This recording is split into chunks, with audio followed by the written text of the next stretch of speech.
हम लोगों के लिए ये खुशी और सौभाग्य की बात है कि कल एक बार फिर मेरे प्रधानमंत्री आदरणीय नरेंद्र मोदी जी जमुई आ रहे हैं।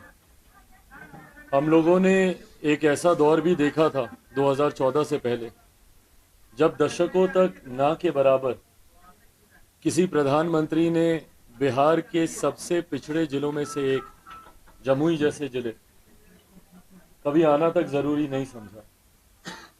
ऐसे में प्रधानमंत्री जी का कल तीसरी बार जमुई में आगमन होने जा रहा है और ये आगमन दर्शाता है प्रधानमंत्री जी का लगाव बिहार वासियों के प्रति, और खास तौर पर मैं जमुई का जिक्र करूंगा, जमुई वासियों के प्रति, बिहार वासियों के प्रति भी, क्योंकि पिछले 48 घंटे में 2 बार वो बिहार आ रहे हैं।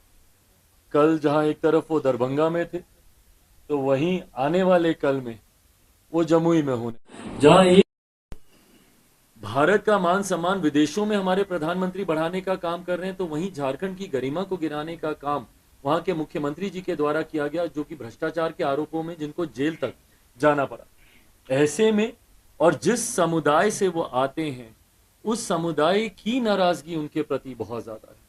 आदिवासी समाज के लोगों के साथ जिस तरीके से उन्होंने झूठ बोलने का काम किया, जिस तरीके से बड़े बड़े वादे कर कर ना के बराबर उन वादों को उन्होंने पूरा करने का काम किया, क्योंकि मैं और भी कई सीटों पर मैंने प्रचार किया है। आने वाले दिनों में संभवतः 17-18 तारीख को पुनः झारखंड का होगा, महाराष्ट्र में भी चाहते हैं कि हमारा कार्यक्रम लगे, अगर संभव हुआ तो वहां पे भी हम जाएंगे।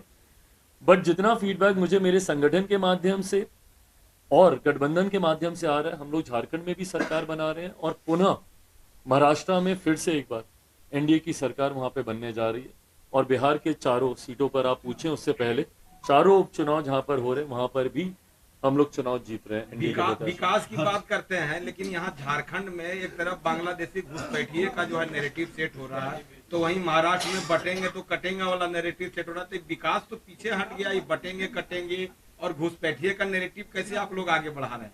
देखिए, विकास के मुद्दे पर कभी हमारी सरकार पीछे नहीं रही। आज की भी तारीख में अगर हम लोग जनता के बीच जाते हैं तो अपनी विकास की योजनाओं को ही लेकर जाते हैं, भले वो महिलाओं के सम्मान से जुड़ी हुई शौचालय निर्माण को लेकर हो, उनके स्वास्थ्य से जुड़ी हुई घर घर गैस कनेक्शन पहुंचाने को लेकर हो, स्वास्थ्य से जुड़ी हुई आयुष्मान योजना को लेकर हो, या ओवरऑल देश को अंतर्राष्ट्रीय स्तर पर आर्थिक मजबूती प्रदान करने को लेकर हो, जहां पे आज 5वें नंबर पर देश की अर्थव्यवस्था है। अगले 5 सालों में ये 3रे नंबर पर ये पहुंच जाएगी। जहां एक तरफ मेरे प्रधानमंत्री ने अर्थव्यवस्था को भी मजबूती देने का काम किया, तो आस्था को भी संभालने का काम किया। 500 साल से प्रभु श्री राम एक टेंट के नीचे थे, आस्था को सम्मान देते हुए अयोध्या में भव्य राम मंदिर का निर्माण किया, तो सरहद पे हमारी सीमाओं को भी सुरक्षित रखने का काम किया।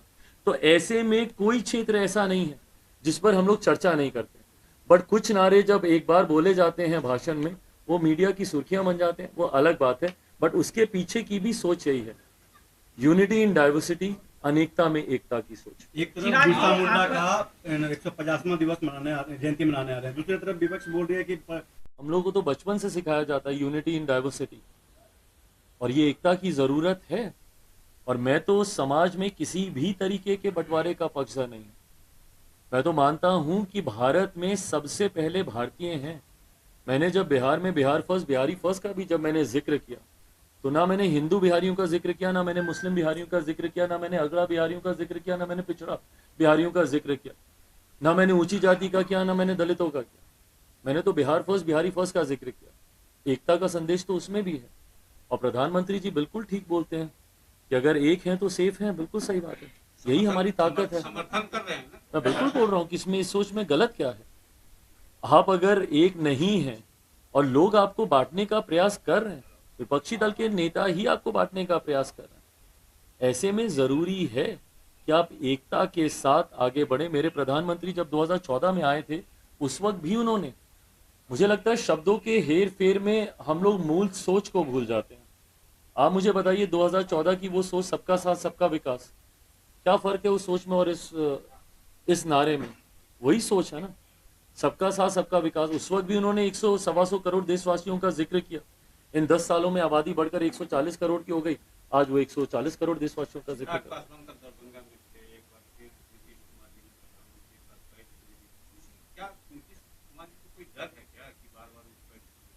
मुझे समझ में नहीं आता, तो अगर कोई थप्पड़ मारता है तो शिकायत होनी चाहिए ना, या कोई अमर्यादित होता है तो शिकायत होनी चाहिए ना। मतलब अगर कोई किसी को सम्मान दे रहा है उस पे सवाल खड़े हो रहे हैं, ये पूरी तरीके से मेरी समझ के बाहर। मेरे प्रधानमंत्री मेरे मुख्यमंत्री से उम्र में, पद में, दोनों में बड़े हैं, और ये हम लोगों की परंपरा का हिस्सा है, बिहारियों की परंपरा का हिस्सा। कम से कम इस पे सवाल बिहार में तो नहीं उठने चाहिए। मैं जब खुद एक समय था जब मेरे मुख्यमंत्री से वैचारिक मतभेद थे, नीतिगत मतभेद थे। उस वक्त भी जब मैं सार्वजनिक तौर पर उनसे मैं मिला हूं, मैंने उनके पहुंच छुए हैं। आज भी कुछ ऐसे लोग हैं जिनसे मेरे मतभेद हैं, पर अगर वो मेरे सामने आएंगे मैं उनका पहुंच छूंगा, क्योंकि वो मुझसे उम्र में बड़े हैं। ये संस्कार है हम लोग के, और ये बिहारियों के संस्कार हैं, मजबूती से हैं। इस पे कम से कम हम लोगों को तो सवाल नहीं खड़े करने चाहिए। झारखंड और महाराष्ट्र क्या होगा चुनाव परिणाम? क्योंकि मैं झारखंड में मैं खुद गया हूं प्रचार के लिए। पहले तो मैं अपनी सीट का ही जिक्र कर दूं, चतरा की एक सीट पर हम लोग चुनाव लड़ रहे हैं। 23 तारीख को परिणाम बताएंगे, आज से ठीक 10 दिन के बाद। इस वक्त तक परिणाम आ चुके होंगे और नई सरकार एनडीए की बन चुकी होगी। चतरा की सीट जहां से एनडीए के प्रत्याशी लोक जनशक्ति पार्टी के जनार्दन पासवान भारी मतों से जीत रहे हैं। और मैं इसलिए नहीं बोल रहा, मुझे लगता है वो सब वीडियो तस्वीरें आपने भी देखी होंगी, उस नामांकन सभा की, उस रोड शो की। One of the longest road shows मैंने चतरा में मैंने किया। 57 किलोमीटर का वो रोड शो था, 6 घंटे से ज़्यादा वो चला, और निरंतरता में जिस तरीके से लोगों का साथ उत्साह देखने को मिला, मैं मानता हूं कि जहां चतरा की सीट हम लोग जीत रहे हैं, तो वहीं इस बार हम लोग झारखंड में भी सरकार बनाने जा रहे हैं। पिछले 5 साल का हेमंत सोरेन जी का जो कार्यकाल रहा, हम लोगों को तो बचपन से सिखाया जाता है यूनिटी इन डाइवर्सिटी, और ये एकता की ज़रूरत है। और मैं तो समाज में किसी भी तरीके के बंटवारे का पक्षधर नहीं। मैं तो मानता हूं कि भारत में सबसे पहले भारतीय हैं। मैंने जब बिहार में बिहार फर्स्ट, बिहारी फर्स्ट का भी जब मैंने जिक्र किया, तो ना मैंने हिंदू बिहारियों का जिक्र किया, ना मैंने मुस्लिम बिहारियों का जिक्र किया, ना मैंने अगड़ा बिहारियों का जिक्र किया, ना मैंने पिछड़ा बिहारियों का जिक्र किया, ना मैंने ऊंची जाति का किया, ना मैंने दलितों का किया। मैंने तो बिहार फर्स्ट, बिहारी फर्स्ट का जिक्र किया। एकता का संदेश तो उसमें भी है। और प्रधानमंत्री जी बिल्कुल ठीक बोलते हैं कि अगर एक हैं तो सेफ हैं। बिल्कुल सही बात है, यही हमारी ताकत है। समर्थन कर रहे हैं ना? मैं बिल्कुल बोल रहा हूँ कि इसमें, इस सोच में गलत क्या है।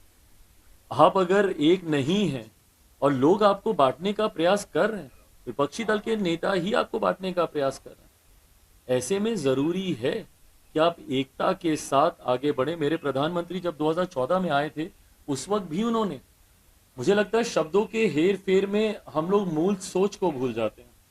आप मुझे बताइए 2014 की वो सोच, सबका साथ सबका विकास, क्या फर्क है उस सोच में और इस नारे में? वही सोच है ना, सबका साथ सबका विकास। उस वक्त भी उन्होंने 100 सवा सौ करोड़ देशवासियों का जिक्र किया।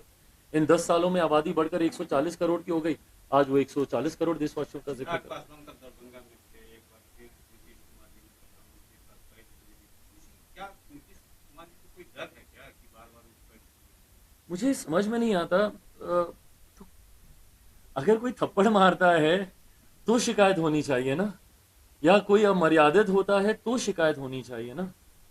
मतलब अगर कोई किसी को सम्मान दे रहा है उस पे सवाल खड़े हो रहे हैं, ये पूरी तरीके से मेरी समझ के बाहर। मेरे प्रधानमंत्री मेरे मुख्यमंत्री से उम्र में, पद में, दोनों में बड़े हैं, और ये हम लोगों की परंपरा का हिस्सा है, बिहारियों की परंपरा का हिस्सा। कम से कम इस पे सवाल बिहार में तो नहीं उठने चाहिए। मैं जब खुद एक समय था जब मेरे मुख्यमंत्री से वैचारिक मतभेद थे, नीतिगत मतभेद थे। उस वक्त भी जब मैं सार्वजनिक तौर पर उनसे मैं मिला हूं, मैंने उनके पहुंच छुए हैं। आज भी कुछ ऐसे लोग हैं जिनसे मेरे मतभेद हैं, पर अगर वो मेरे सामने आएंगे मैं उनका पहुंच छूंगा, क्योंकि वो मुझसे उम्र में बड़े हैं। ये संस्कार है हम लोग के, और ये बिहारियों के संस्कार हैं, मजबूती से हैं। इस पे कम से कम हम लोगों को तो सवाल नहीं खड़े करने चाहिए। झारखंड और महाराष्ट्र क्या होगा चुनाव परिणाम? क्योंकि मैं झारखंड में मैं खुद गया हूं प्रचार के लिए। पहले तो मैं अपनी सीट का ही जिक्र कर दूं, चतरा की एक सीट पर हम लोग चुनाव लड़ रहे हैं। 23 तारीख को परिणाम बताएंगे। आज से ठीक 10 दिन के बाद इस वक्त तक परिणाम आ चुके होंगे और नई सरकार एनडीए की बन चुकी होगी। चतरा की सीट जहां से एनडीए के प्रत्याशी लोक जनशक्ति पार्टी के जनार्दन पासवान भारी मतों से जीत रहे हैं, और मैं इसलिए नहीं बोल रहा, मुझे लगता है वो सब वीडियो तस्वीरें आपने भी देखी होंगी उस नामांकन सभा की, उस रोड शो की। One of the longest road shows मैंने चतरा में मैंने किया। 57 किलोमीटर का वो रोड शो था, 6 घंटे से ज़्यादा वो चला, और निरंतरता में जिस तरीके से लोगों का साथ उत्साह देखने को मिला, मैं मानता हूं कि जहां चतरा की सीट हम लोग जीत रहे हैं, तो वहीं इस बार हम लोग झारखंड में भी सरकार बनाने जा रहे हैं। पिछले 5 साल का हेमंत सोरेन जी का जो कार्यकाल रहा, जनता के बीच कभी आरक्षण के मुद्दे को लेकर, कभी संविधान के मुद्दे को लेकर, कभी लोकतंत्र को लेकर, निरंतरता में विपक्ष ने यह भ्रम फैलाने का प्रयास किया। और ये अभी से ही नहीं, अगर आप बिहार में देखें 2015 से ही ये षड्यंत्र रचा जा रहा है।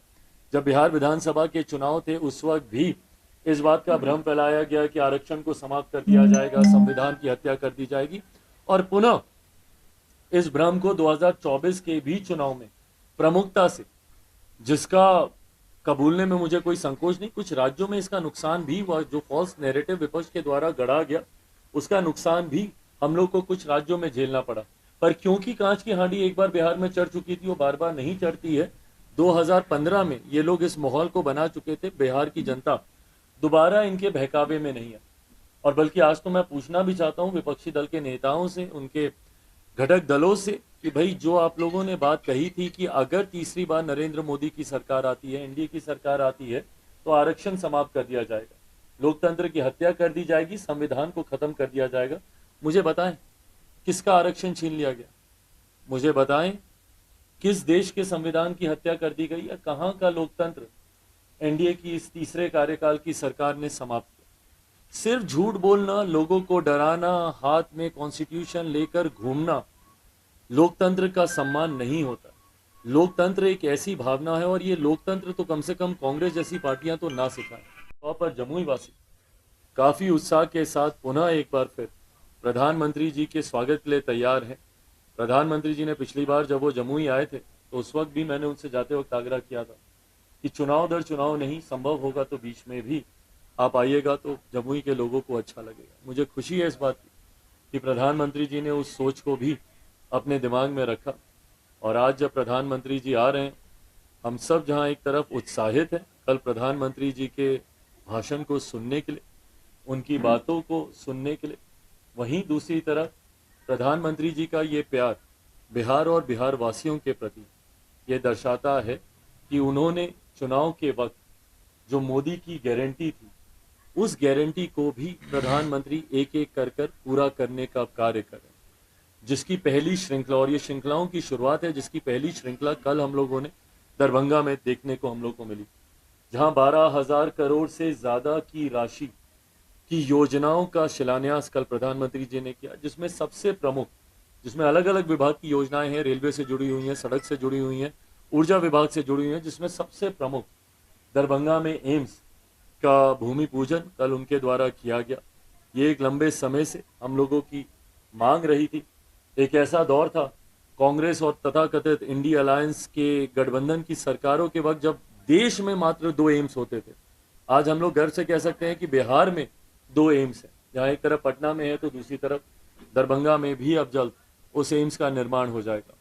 तो ये मोदी की उस गारंटी को पूरा करने की शुरुआत है, जिस वादे को प्रधानमंत्री जी ने लोकसभा चुनाव के दौरान किया था।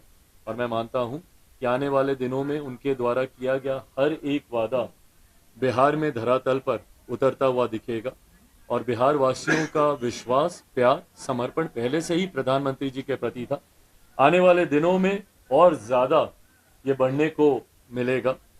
और 2025 विधानसभा चुनाव तक जब हम लोग पहुंचेंगे, मोदी की गारंटी पूरा होता देख लोगों का विश्वास ही एनडीए सरकार को पुनः एक बड़ी जीत की ओर लेकर जाएगा। 25 में पुनः डबल इंजन की सरकार, जिस व्यवस्था के साथ हम लोग आज आगे चल रहे हैं, जहां केंद्र में मेरे प्रधानमंत्री हैं, तो वहीं बिहार में हमारे मुख्यमंत्री नीतीश कुमार जी इस गठबंधन का नेतृत्व कर रहे हैं। मैं मानता हूं 2025 में पुनः ये डबल इंजन की सरकार की व्यवस्था ऐसे ही सुचारू रूप से चलती रहेगी, ताकि प्रधानमंत्री जी की तमाम योजनाओं को सरलता से धरातल पर उतारा जा सके। सौभाग्य मिलने की संभावना है बिहार या हम ना सिखाएं। ये वही लोग हैं जिन्होंने सही मायनों में लोकतंत्र की हत्या सन 75 में आपातकाल लगाकर करने का काम किया था। राजद जैसे ये वही दल हैं, संपूर्ण क्रांति का नारा, जो अपने आप को जेपी के वंशज कहते हैं, उनके अनुयायी कहते हैं, राजद जैसी पार्टियां, तो क्या नारा था जेपी का? संपूर्ण क्रांति का नारा था ना। किस सरकार को उखाड़ फेंकने के खिलाफ था? कांग्रेस की सरकार को उखाड़ फेंकने के खिलाफ था। ऐसे में उसी सरकार का समर्थन ये लोग करते हैं, उसी के साथ गठबंधन करते हैं जिसके खिलाफ जयप्रकाश जी थे, जिसके खिलाफ देश ने आवाज उठाने का काम किया। और 77 में सही मायनों में जिस तरीके से मेरे नेता, मेरे पिता आदरणीय रामविलास पासवान जी केंद्र की राजनीति में आए, क्यों? क्योंकि 75 का वो आपातकाल सबने झेला था, सबने भुगता था। और उसके बाद आज उन्हीं के साथ गठबंधन बनाकर ये राजद जैसी पार्टियां, कांग्रेस, इन्हीं एक साथ आकर ये लोग संविधान की चिंता करते हैं, आरक्षण की चिंता करते हैं। हकीकत में ये लोग सिर्फ भ्रम फैलाने का काम करते हैं। इतनी ही चिंता अगर आरक्षण को लेकर थी तो क्यों नहीं इन लोगों ने मंडल कमीशन को लागू करने दी? क्यों नहीं इन्होंने नारी शक्ति अधिनियम को लाने दिया? उस वक्त तो इन लोगों ने इसकी खिलाफत की थी, अलग अलग विषयों को लाकर कि उसमें फर्दर सब कैटेगराइजेशन होना चाहिए, तो ये होना चाहिए। इन लोगों ने इन बातों को कभी सामने ही नहीं आने दिया और आज इन लोगों को चिंता हो रही है। और ये उंगली उठा रहे हैं देश के एक ऐसे प्रधानमंत्री ने जिन्होंने देश में पहली जनजातीय समाज से ही आने वाली महिला को राष्ट्रपति, देश के सर्वोच्च पद पर बैठाने का काम किया। कांग्रेस के पास निरंतरता में ये मौका ना जाने कितनी बार आया। देश के सर्वोच्च पद पर किस व्यक्ति को वो चुनते हैं, ये मौका कांग्रेस के पास लंबे समय तक रहा, क्योंकि निरंतरता में दशकों तक आजादी के बाद इनकी सरकारें रही हैं। गाहे बगाहे उसके बाद भी गठबंधन की सरकारें रही। 2014 से पहले यूपीए की सरकार भी कांग्रेस लेड गवर्नमेंट ही थी। इनके पास मौका था, उस वक्त इन्होंने उस मौके का क्या इस्तेमाल किया? जब मेरे प्रधानमंत्री आए तो जहां एक तरफ उन्होंने एक दलित समाज से रामनाथ कोविंद जी को बनाने का काम किया, तो वहीं जनजातीय समाज से आने वाली महिला आज की तारीख में मौजूदा मां महीम है हमारे देश की। तो ऐसे में हमारी सरकार ने हमेशा समाज के वंचित, शोषित वर्ग से आने वाले लोगों को मुख्य धारा के साथ जोड़ने के लिए, उनके उत्थान के लिए हमेशा कार्य किए हैं। और मुझे लगता है ये इसी सरकार की सोच हो सकती है कि 150वीं भगवान बिरसा मुंडा की जयंती पर इस तरीके के भव्य कार्यक्रम का आयोजन किया जा रहा है। और उसी के लिए कल प्रधानमंत्री जी यहाँ आ रहे हैं। गठबंधन के हमारे तमाम घटक दल हर बिहार वासियों के प्रति और जमुई से भी उनका जो एक विशेष लगाव इस दौरान बना है, जमुई वासियों ने भी उन्हें उतना ही प्यार दिया, उतना ही सम्मान दिया। बिहार की सबसे बड़ी सभाओं में से एक उनकी जमुई में रही है। 2019 की सभा हो, उसमें भी जिस तरीके से लोगों ने भारी संख्या में उस लोकसभा चुनाव के दौरान उपस्थित होकर अपना समर्थन दिखाया, और उसी का नतीजा था कि 2024 के लोकसभा चुनाव में सबसे पहली सभा ही उन्होंने बिहार में चुनाव प्रचार की शुरुआत उन्होंने जमुई से की। कल जब मेरे प्रधानमंत्री जमुई आ रहे हैं, एक विशेष कार्यक्रम के तहत वो जमुई आ रहे हैं, भगवान बिरसा मुंडा की 150वीं जयंती समारोह के अवसर पर, जहां देश भर में उनके सम्मान में भगवान बिरसा मुंडा जी की सोच, विचारधारा को आगे लेकर जाने की सोच के साथ जहां देश भर में कार्यक्रम आयोजित किए गए हैं, जिसमें अलग अलग राज्यों में अलग अलग मंत्रियों को ये प्रभार दिया गया है कि जनजातीय समाज से जुड़े हुए विषयों को, सरकार की सोच को, सरकार की योजनाओं को जनता के समक्ष रखने का काम करें। तो वहीं बिहार के जमुई में प्रधानमंत्री स्वयं उस कार्यक्रम में मौजूद रहेंगे। इसमें कई और वरिष्ठ मंत्री भी शामिल रहेंगे। मेरी पुरानी लोकसभा रही है, जमुई से 10 साल का वो रिश्ता रहा है। उस नाते मुझे इस बात की खुशी है कि जब प्रधानमंत्री जी ने इस बात का जिक्र भी किया तो खास तौर पे उन्होंने इस बात का उल्लेख करते हुए जिक्र किया कि चिराग जी की पुरानी लोकसभा रही है और वहीं पे हम रहकर इस कार्यक्रम का उद्घाटन हम करेंगे। और देश भर में इस कार्यक्रम को आयोजित किया जा रहा है, देश के अलग अलग जिलों में इस कार्यक्रम को आयोजित किया जा रहा है। इस कार्यक्रम का उद्देश्य सरकार के उस समर्पण भाव को दर्शाना है जो समाज के सबसे वंचित वर्ग से आने वाले जनजातीय समाज से जुड़ा हुआ है। सरकार पूरे समर्पण भाव से जनजातीय समाज से आने वाले लोगों को मुख्य धारा के साथ, हमारे प्रधानमंत्री हमेशा कहते हैं विकास भी विरासत भी, जहां जनजातीय समाज अपने मूल स्वरूप में रहते हुए मुख्य धारा के साथ जुड़े। कतई सरकार की ये सोच नहीं है कि किसी भी तरीके से उनके मूल स्वरूप में उनका रहन सहन, बोलचाल, वेशभूषा, किसी भी तरीके का कोई भी बदलाव आए, but at the same time सुख सुविधाओं से भी वो वंचित ना रहें।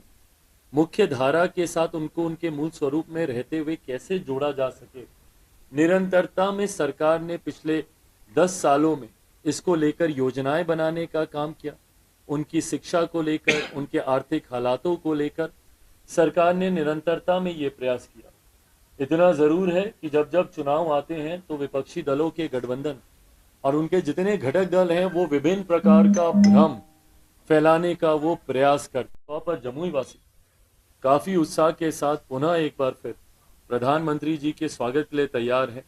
प्रधानमंत्री जी ने पिछली बार जब वो जमुई आए थे तो उस वक्त भी मैंने उनसे जाते वक्त आग्रह किया था कि चुनाव दर चुनाव नहीं, संभव होगा तो बीच में भी आप आइएगा तो जमुई के लोगों को अच्छा लगेगा। मुझे खुशी है इस बात की कि प्रधानमंत्री जी ने उस सोच को भी अपने दिमाग में रखा और आज जब प्रधानमंत्री जी आ रहे हैं, हम सब जहां एक तरफ उत्साहित हैं कल प्रधानमंत्री जी के भाषण को सुनने के लिए, उनकी बातों को सुनने के लिए, वहीं दूसरी तरफ प्रधानमंत्री जी का ये प्यार बिहार और बिहार वासियों के प्रति ये दर्शाता है कि उन्होंने चुनाव के वक्त जो मोदी की गारंटी थी उस गारंटी को भी प्रधानमंत्री एक एक कर कर पूरा करने का कार्य करें, जिसकी पहली श्रृंखला, और ये श्रृंखलाओं की शुरुआत है, जिसकी पहली श्रृंखला कल हम लोगों ने दरभंगा में देखने को हम लोग को मिली, जहां 12,000 करोड़ से ज्यादा की राशि की योजनाओं का शिलान्यास कल प्रधानमंत्री जी ने किया, जिसमें सबसे प्रमुख, जिसमें अलग अलग विभाग की योजनाएं हैं, रेलवे से जुड़ी हुई हैं, सड़क से जुड़ी हुई हैं, ऊर्जा विभाग से जुड़ी हुई हैं, जिसमें सबसे प्रमुख दरभंगा में एम्स का भूमि पूजन कल उनके द्वारा किया गया। ये एक लंबे समय से हम लोगों की मांग रही थी। एक ऐसा दौर था कांग्रेस और तथाकथित इंडी अलायंस के गठबंधन की सरकारों के वक्त जब देश में मात्र 2 एम्स होते थे। आज हम लोग गर्व से कह सकते हैं कि बिहार में 2 एम्स हैं, जहाँ एक तरफ पटना में है तो दूसरी तरफ दरभंगा में भी अब जल्द उस एम्स का निर्माण हो जाएगा। तो ये मोदी की उस गारंटी को पूरा करने की शुरुआत है जिस वादे को प्रधानमंत्री जी ने लोकसभा चुनाव के दौरान किया था, और मैं मानता हूं कि आने वाले दिनों में उनके द्वारा किया गया हर एक वादा बिहार में धरातल पर उतरता हुआ दिखेगा और बिहार वासियों का विश्वास, प्यार, समर्पण पहले से ही प्रधानमंत्री जी के प्रति था, आने वाले दिनों में और ज्यादा ये बढ़ने को मिलेगा। और 2025 विधानसभा चुनाव तक जब हम लोग पहुंचेंगे, मोदी की गारंटी पूरा होता देख लोगों का विश्वास ही एनडीए सरकार को पुनः एक बड़ी जीत की ओर लेकर जाएगा। 25 में पुनः डबल इंजन की सरकार जिस व्यवस्था के साथ हम लोग आज आगे चल रहे हैं, जहां केंद्र में मेरे प्रधानमंत्री हैं तो वहीं बिहार में हमारे मुख्यमंत्री नीतीश कुमार जी इस गठबंधन का नेतृत्व कर रहे हैं। मैं मानता हूं 2025 में पुनः ये डबल इंजन की सरकार की व्यवस्था ऐसे ही सुचारू रूप से चलती रहेगी ताकि प्रधानमंत्री जी की तमाम योजनाओं को सरलता से धरातल पर उतारा जा सके। सौगात मिलने की संभावना है बिहार या हम ना सिखाएं। ये वही लोग हैं जिन्होंने सही मायनों में लोकतंत्र की हत्या सन 75 में आपातकाल लगाकर करने का काम किया था। राजद जैसे ये वही दल हैं, संपूर्ण क्रांति का नारा जो अपने आप को जेपी के वंशज कहते हैं, उनके अनुयायी कहते हैं, राजद जैसी पार्टियां, तो क्या नारा था जेपी का? संपूर्ण क्रांति का नारा था ना। किस सरकार को उखाड़ फेंकने के खिलाफ था? कांग्रेस की सरकार को उखाड़ फेंकने के खिलाफ था। ऐसे में उसी सरकार का समर्थन ये लोग करते हैं, उसी के साथ गठबंधन करते हैं जिसके खिलाफ जयप्रकाश जी थे, जिसके खिलाफ देश ने आवाज उठाने का काम किया। और 77 में सही मायनों में जिस तरीके से मेरे नेता, मेरे पिता आदरणीय रामविलास पासवान जी केंद्र की राजनीति में आए, क्योंकि 75 का वो आपातकाल सबने झेला था, सबने भुगता था। और उसके बाद आज उन्हीं के साथ गठबंधन बनाकर ये राजद जैसी पार्टियां, कांग्रेस, इन्हीं एक साथ आकर ये लोग संविधान की चिंता करते हैं, आरक्षण की चिंता करते हैं। हकीकत में ये लोग सिर्फ भ्रम फैलाने का काम करते हैं। इतनी ही चिंता अगर आरक्षण को लेकर थी तो क्यों नहीं इन लोगों ने मंडल कमीशन को लागू करने दिया? क्यों नहीं इन्होंने नारी शक्ति अधिनियम को लाने दिया? उस वक्त तो इन लोगों ने इसकी खिलाफत की थी, अलग अलग विषयों को लाकर कि उसमें फर्दर सब कैटेगराइजेशन होना चाहिए, तो ये होना चाहिए। इन लोगों ने इन बातों को कभी सामने ही नहीं आने दिया और आज इन लोगों को चिंता हो रही है और ये उंगली उठा रहे हैं देश के एक ऐसे प्रधानमंत्री ने जिन्होंने देश में पहली जनजातीय समाज से ही आने वाली महिला को राष्ट्रपति, देश के सर्वोच्च पद पर बैठाने का काम किया। कांग्रेस के पास निरंतरता में ये मौका ना जाने कितनी बार आया।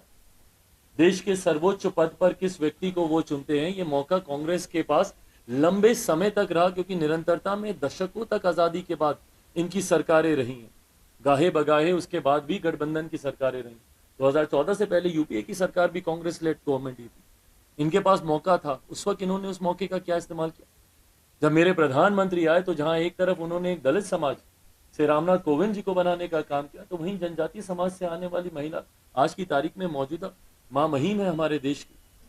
तो ऐसे में हमारी सरकार ने हमेशा समाज के वंचित शोषित वर्ग से आने वाले लोगों को मुख्य धारा के साथ जोड़ने के लिए, उनके उत्थान के लिए हमेशा कार्य किए हैं।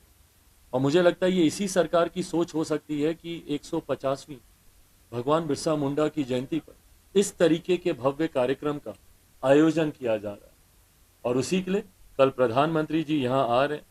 गठबंधन के हमारे तमाम घटक दल बिहार वासियों के प्रति और जमुई से भी उनका जो एक विशेष लगाव इस दौरान बना है, जमुई वासियों ने भी उन्हें उतना ही प्यार दिया, उतना ही सम्मान दिया। बिहार की सबसे बड़ी सभाओं में से एक उनकी जमुई में रही है।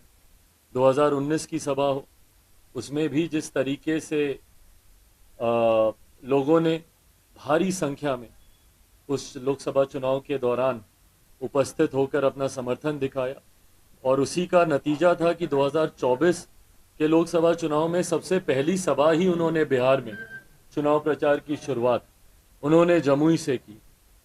कल जब मेरे प्रधानमंत्री जमुई आ रहे हैं, एक विशेष कार्यक्रम के तहत वो जमुई आ रहे हैं, भगवान बिरसा मुंडा की 150वीं जयंती समारोह के अवसर पर, जहां देश भर में उनके सम्मान में भगवान बिरसा मुंडा जी की सोच विचारधारा को आगे लेकर जाने की सोच के साथ जहां देश भर में कार्यक्रम आयोजित किए गए हैं, जिसमें अलग अलग राज्यों में अलग अलग मंत्रियों को ये प्रभार दिया गया है कि जनजातीय समाज से जुड़े हुए विषयों को, सरकार की सोच को, सरकार की योजनाओं को जनता के समक्ष रखने का काम करें।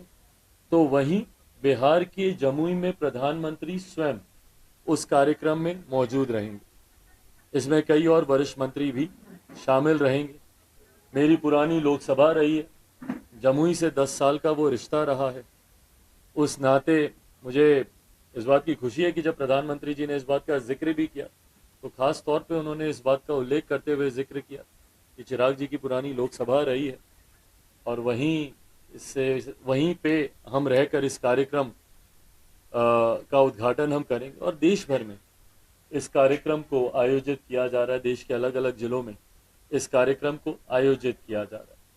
इस कार्यक्रम का उद्देश्य सरकार के उस समर्पण भाव को दर्शाना है जो समाज के सबसे वंचित वर्ग से आने वाले जनजातीय समाज से जुड़ा हुआ है।